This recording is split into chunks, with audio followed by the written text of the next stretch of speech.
Classroom assembly where no child is left out. Morning assembly is the best way to start a day. The classroom assembly was held for the classes 1st to 10th where 240 students participated every day. Focused on news reading, importance of the day, thought of the day, shlokas, GK questions and riddles.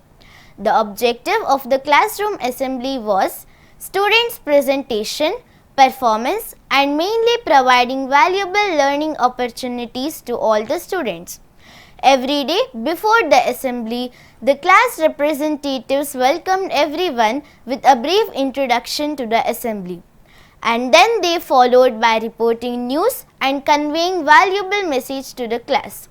Overall, the classroom assembly was a positive experience to everyone. Assembly provides several advantages like building a sense of community, promoting positive value, encouraging students and boosting their confidence level while creating a unified school environment where students can feel connected to each other.